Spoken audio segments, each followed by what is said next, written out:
objetivo claro o alguna meta? Estamos Plan focalizando, creo que es un trabajo muy interesante que se está haciendo. Queremos nosotros aplicar el método que se ha aplicado en la Aparecida, continuarlo, y estamos viendo ahorita los 3 pasos que tiene el método, el ver, juzgar y actuar, pero tomando también muy en consideración todo lo que se trabajó en el cuatrienio pasado, los avances que se tuvieron muy interesantes, y también estamos ahora queriendo analizar, hacer un análisis un poco más profundo de la realidad, de ahí queremos partir. Ya estamos trabajando también una iluminación contemporáneamente, porque no son 3 pasos que se tienen que ir haciendo contemporáneos. Ahorita te explico en qué vamos trabajando. Los núcleos teológicos que le llaman, bíblico-teológicos, y después también estamos ya queriendo formular un objetivo. Todavía no lo tenemos bien preciso, pero estamos trabajando en ello. Estamos haciendo un análisis de la realidad, primero a nivel social, cuáles son los grandes desafíos que presenta hoy la realidad latinoamericana, y después también cuáles son los grandes desafíos al interno de la iglesia como comunidad eclesial latinoamericana, cuáles son los rasgos que nos identifican y cuáles son los desafíos también que se nos presentan. Y de aquí queremos partir a la iluminación. Hay una secuencia que se ha seguido en los últimos cuatrienios desde Aparecida. La secuencia, la primera, discípulos misioneros de Jesucristo, se trabajó mucho en este campo. Después el encuentro profundo con Cristo y una vivencia comunitaria, que fue lo que trabajaron en el cuatrienio pasado. Y ahora se quiere trabajar mucho en el campo de la misión.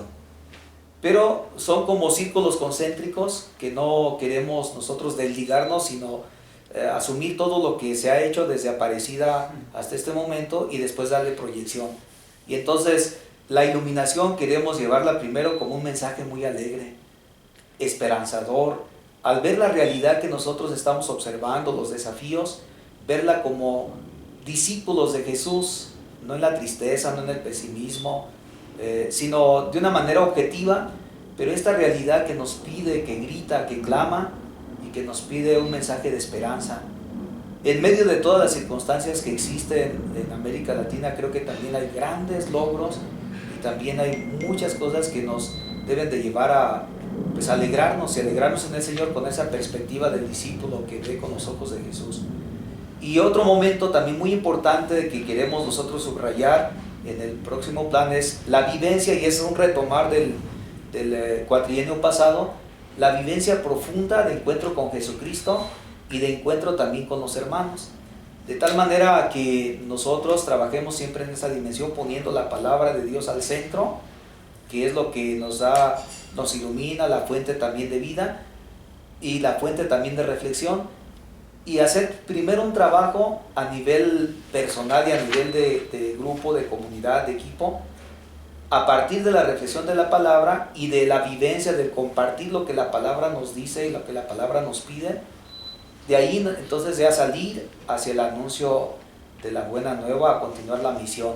Entonces queremos tener una vivencia fuerte de comunidad a partir de la palabra de Dios y un compartir de vida en los equipos que vamos a trabajar, para que sea gente que tenga ese contacto profundo con Cristo y que esa alegría que lleva de la vivencia que está realizando lo porte a ser un gran misionero o un misionero.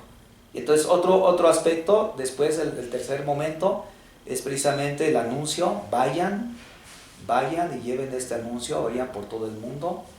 Y sería la cuestión del testimonio y también el anuncio alegre, gozoso del Evangelio. Eso lo subrayan también los de la presidencia pasada, y nos piden que nuestra misión vaya con esa tónica, también tomando el magisterio del Papa Francisco, Evangelii Gaudium, y la alegría de anunciar. Y por último queremos sellar con otro núcleo teológico, que es: yo estaré con ustedes hasta el fin del mundo. O sea, la seguridad y también la confianza y la alegría de tener a Jesús siempre a nuestro lado. Entonces va a ser como un ciclo. Partimos de un análisis de la realidad optimista, y con un cierto mensaje alegre, la alegría profunda, no la alegría superficial. que nos lleva a tener una vivencia profunda en Jesús y esa vivencia también de comunidad y sentirnos a partir de la palabra misioneros, llevar ese mensaje también alegre con la seguridad de que Jesús está con nosotros. Y ese Jesús, ¿dónde va a estar? ¿Dónde lo vamos a encontrar? Son las pautas que nosotros queremos también delinear, las líneas de acción. Jesús, ¿dónde lo encontramos? En la palabra de Dios, en la Eucaristía, en la vida sacramental, pero también lo encontramos en la calle, lo encontramos en los pobres, lo encontramos en las realidades difíciles que encontramos, lo encontramos en la juventud, en las universidades. Entonces, queremos que descubrir esa presencia de Jesús. Él está con nosotros y algo nos dice. Habla de análisis optimista de la realidad. No ha mirado muchos años la Iglesia, no especialmente la latinoamericana, sino quizás la de la vieja Europa, la realidad con unos ojos catastrofistas, es decir, más allá de que hay problemas, de que hay situaciones de dolor, pero la Iglesia no ha sido en muchos momentos en lugar de más profeta de calamidades que anunciador de buenas nuevas. Sí, creo que esto de analizar así la realidad desde esa perspectiva brota mucho también del magisterio del Papa Francisco, ¿no? Que nos invita a tener esa mirada, no ser profetas de calamidades, sino ser profetas de esperanza, profetas de amor, profetas de la alegría. Y entonces sí hay calamidades, sí hay sufrimientos, sí hay realidades catastróficas, sí hay situaciones que a todos nos entristecen y a todos nos cuestionan, pero el analizar esas realidades así, de esas realidades duras, nos hace pensar también en el mismo misterio de Jesús. La cruz nunca está separada de la gloria, o la gloria nunca se da sin la cruz, y por eso ahí es donde está la mirada del discípulo esperanzadora. En medio de estas realidades difíciles, tristes, dramáticas, queremos encontrar las semillas de amor, las semillas de esperanza. Y esa creo que es la diferencia de ver una situación solamente negativa, o también de pensar que nosotros tenemos la única palabra y de estar juzgando realidades que cuestionan. A mí me cuestionan muchas realidades, pero me alegra mucho también el escuchar al Papa que la iglesia debe de ser una iglesia en salida y una iglesia que dialogue con el mundo de hoy. La iglesia no tiene la primacía en hacer juicios, ¿verdad?, en condenar ciertas realidades sociales, sino que creo que tenemos que entrar ahora en un diálogo y proponer el Evangelio, una propuesta. El Evangelio es una propuesta y es una propuesta siempre de amor, de esperanza, de libertad. ¿Por qué este llamamiento del Papa al diálogo cuaja de puertas para afuera de la Iglesia y sin embargo hay quien dentro todavía tiene resistencias? Sí, el Papa da dos líneas muy interesantes. Cuando hace un discurso a los obispos de América Latina y sobre todo en el CELAM, en el 2013 dice cosas muy interesantes. Dos líneas. Dice, primero, es conveniente que la iglesia se renueve desde dentro y que haya una conversión pastoral, que haya una conversión en todos aquellos que formamos esta comunidad fundada por Jesús. Tenemos que convertirnos, tenemos que dar un cambio y convertirnos al interior. Y la otra línea es esa que te digo, de salir y dialogar con el mundo actual.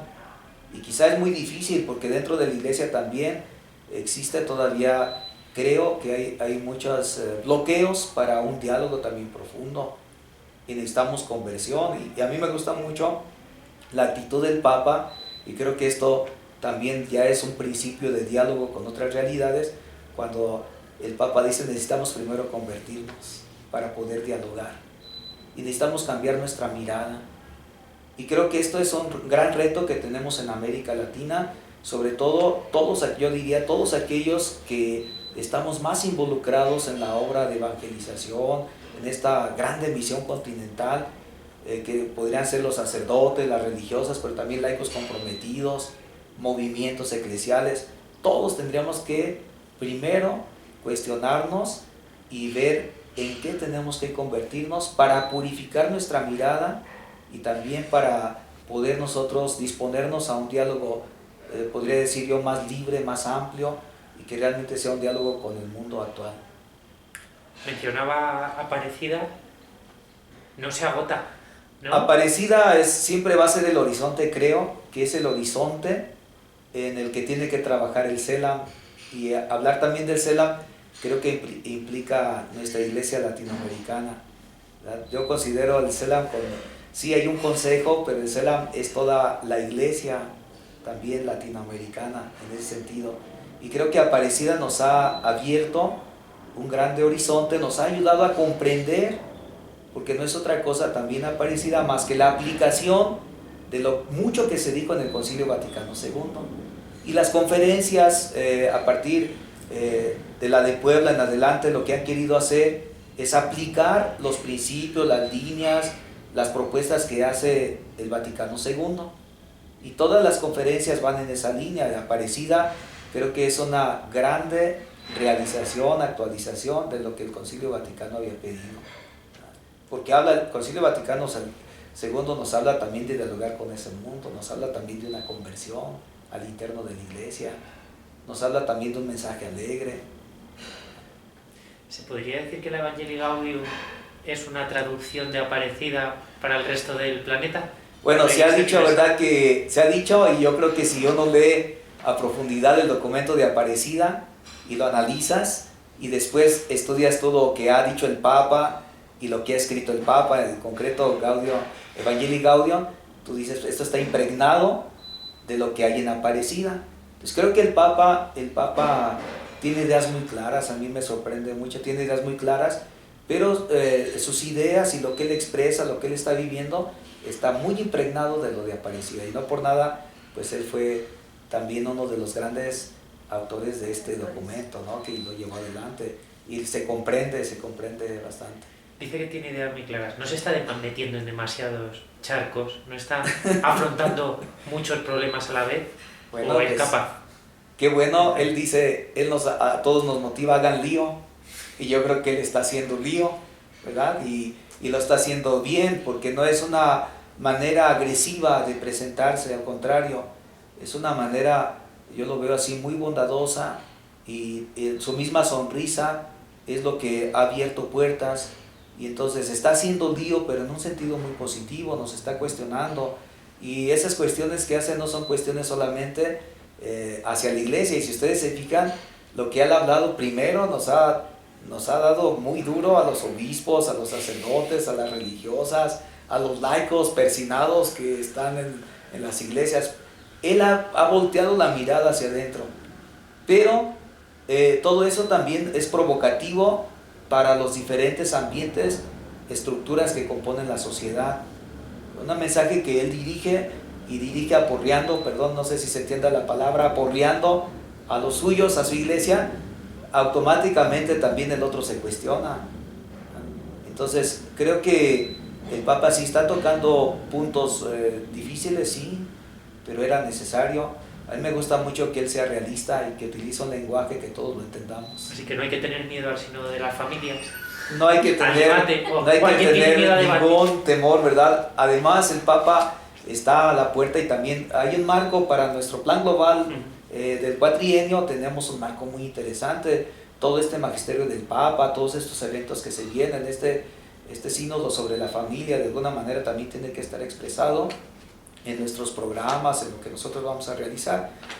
Creo que la familia es un tema transversal, es un tema muy importante, es un tema también de mucha polémica actualmente, porque hablas de matrimonio, hablas de familia, hablas de muchas situaciones que ahorita en la sociedad hay una grande sensibilidad. Entonces, creo que va a ser de suma importancia. Lo llaman el Papa de los separados, pero porque tiene siempre una palabra de aliento para todos, es como, y él está hablando también ahorita mucho de la misericordia, no por nada va a ser ese año de la misericordia. Entonces creo que él está siendo portador de ese mensaje de amor, de bondad, de un padre que contempla siempre a sus hijos con mucho amor, a pesar de que ellos estén hundidos, caídos. Es un padre que siempre se acerca, y lo que él quiere, creo, es desbloquear muchas cosas que a veces se malinterpretan, a veces no se entienden. La iglesia nunca ha cerrado las puertas a gente que vive situaciones difíciles, los divorciados, separados o vueltos a casar. La iglesia no le cierra las puertas. La iglesia siempre es la madre bondadosa, misericordiosa, también portadora del mensaje de Dios que los abraza. Pero a veces las interpretaciones, inclusive de nosotros que somos ministros y que deberíamos de ser portadores de ese mensaje, a veces cerramos puertas. O también la gente que vive esas situaciones a veces se aísla o se siente juzgada, se siente marginada de parte de esta institución eclesial. La iglesia siempre ha tenido los brazos abiertos para ellos. ¿Qué puede aportar o qué tiene que aportar o qué podría aportar el CELAM y la Iglesia de América Latina, además de haber aportado a un Papa estupendo, a la Iglesia Universal o a la Iglesia, sí, a la Iglesia Universal? ¿Y qué tiene que mejorar el CELAM? ¿Cuáles son los puntos flacos que usted ve que como Iglesia de América Latina, no tanto del CELAM, vamos a centrarnos en la Iglesia de América Latina? ¿Qué tiene la Iglesia de América Latina que dar un paso más de madurez? ¿En qué tiene que...? Bueno, creo que una de las cosas que tenemos más débiles en América Latina es, yo lo considero así, es una apreciación muy personal, y no lo digo como CELAM, ¿verdad? Pero es una apreciación muy personal. Creo que nos falta todavía mucho más trabajo social, en el campo social. Nos hace falta lo que dice el Papa ahora que va a venir a Paraguay, y que hizo ese video que les mandó Paraguay, Ecuador, les dice que la iglesia tiene que atender más a los pobres, tiene que estar más cerca de los pobres.